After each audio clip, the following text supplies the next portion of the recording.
بات یہ تھی مولا علی کرم اللہ وجہہ کریم رسول کریم صلی اللہ تعالیٰ علیہ وسلم کے ساتھ ایک مقام پر آرام فرما رہے تھے جس کو صحبہ کا مقام بتایا گیا. امام جلال الدین سیوطی رحمۃ اللہ تعالیٰ علیہ نے بھی اس حدیث کو نقل فرمایا.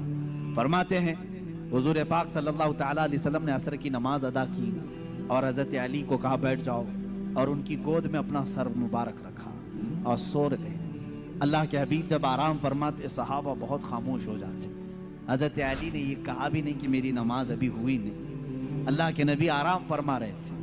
حضرت علی انتظار میں رہ گئے. کیا آپ بیدار ہوں گے تو اٹھوں گا اثر پڑھ لوں گا. لیکن اسی انتظار میں سورج غروب ہو گیا. حضرت علی کو دکھ ہوا کہ میری نماز چھوٹ گئی. لیکن میرے عزیزو عقیدہ تو مولا علی کا ہے. عقیدہ تو مولا علی کا ہے کہ نماز اللہ کی ہے, فرض ہے. اور یہاں رسول پاک صلی اللہ علیہ وسلم آرام کر رہے ہیں.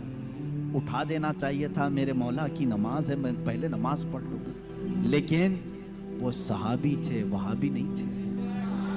حضور پاک صلی اللہ تعالیٰ علیہ وسلم سے انہوں نے سنا تھا اگر نماز کے دوران بھی رسول تمہیں بلا لے نماز چھوڑ کر تمہیں رسول کی بات پر آنا ہے.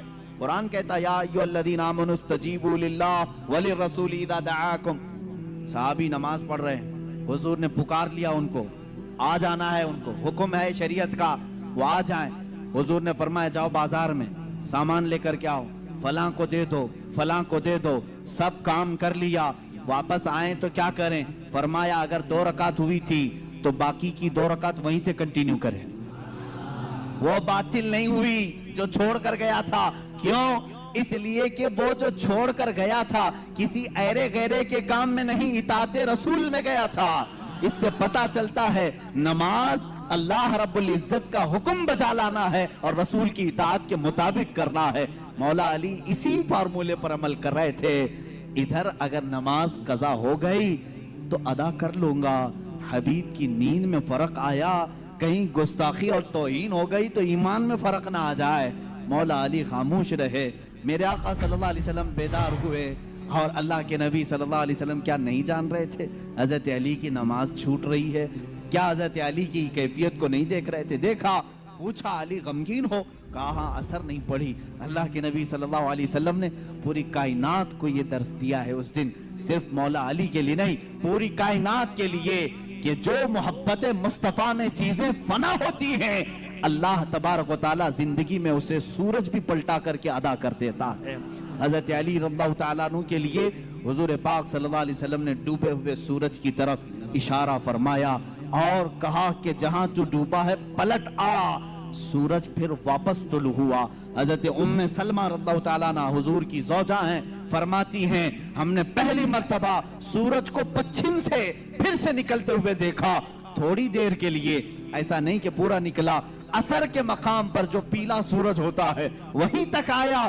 حضرت علی کرم اللہ وجہہ الکریم نے نماز ادا کی, سورج پھر واپس پھر غروب ہوا, اتنی ہی دیر کے لیے آیا پھر پلٹ گیا. اسی لیے امام اہل سنت فاضل بریلوی رضی اللہ تعالیٰ عنہ فرماتے ہیں سورج الٹے پاؤں پلٹے چاند اشارے سے ہو چاک. سورج الٹے پاؤں پلٹے چاند اشارے سے ہو چاک. اندھے نجدی دیکھ لے قدرت رسول اللہ کی, اندھے نجدی دیکھ لے قدرت رسول اللہ کی. اشارے سے چاند چیر دیا, چھپے ہوئے خور کو پھیر دیا, گئے ہوئے دن کو عصر کیا. یہ تاب و تواں تمہارے لیے, زمین و زمان تمہارے لیے, مکین و مکان تمہارے. رسول کریم صلی اللہ تعالیٰ علیہ وسلم کے معجزات, سورج کا پلٹانا یہ میرے آقا کے عظیم معجزات میں سے ہے, عظیم معجزات میں سے.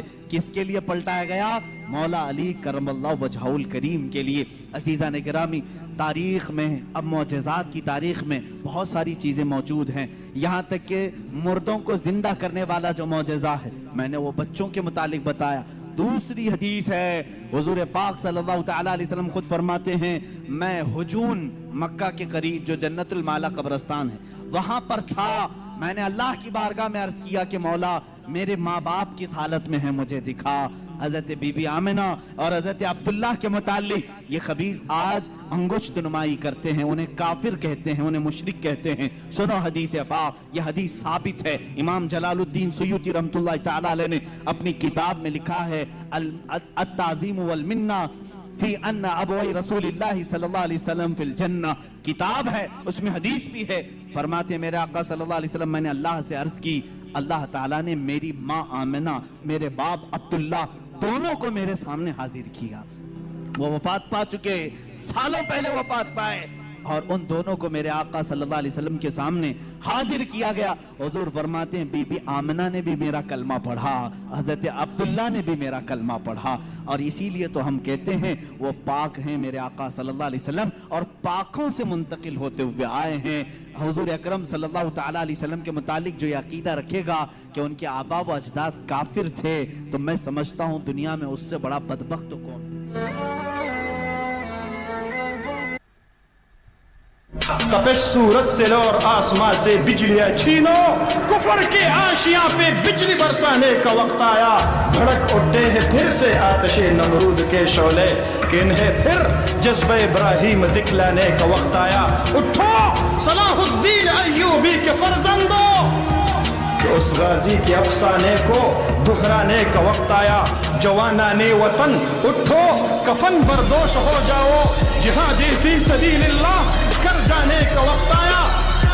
نبی کی آبرو باقی رہے گی, تم بھی باقی ہو, وگرنہ پھر غلامی میں الجھ جانے کا وقت آیا. سنو یہ روزہ اطہر سے کیا آواز آتی ہے, مسلمانوں میری حرمت پہ کٹ جانے کا وقت. محمد کو سدا بیدار رہنا ہے, ابھی ختم نبوت پر بہت ہوشیار رہنا ہے. محاذ و مورچوں پہ جان نثاروں کو کھڑا رکھنا, سروں کی فصل کٹ جائے مگر پہرا کڑا رکھنا, نسلوں کی نسل کٹ جائے مگر پہرا کڑا رکھنا.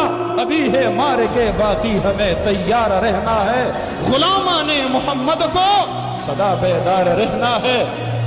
پھرے ختم نبوت سے تو مٹ جائیں گے دنیا سے, عقیدہ نہ رہا قائم تو پٹ جائیں گے دنیا سے. ہر ایک منکر کے راستے میں بنے دیوار رہنا ہے, غلامان محمد کو سدا بیدار رہنا ہے. وقت ختمی نبوت سے مسلمانی سلامت ہے, وگرنہ اے مسلمانوں قیامت ہی قیامت ہے. ہمیں عشق رسالت سے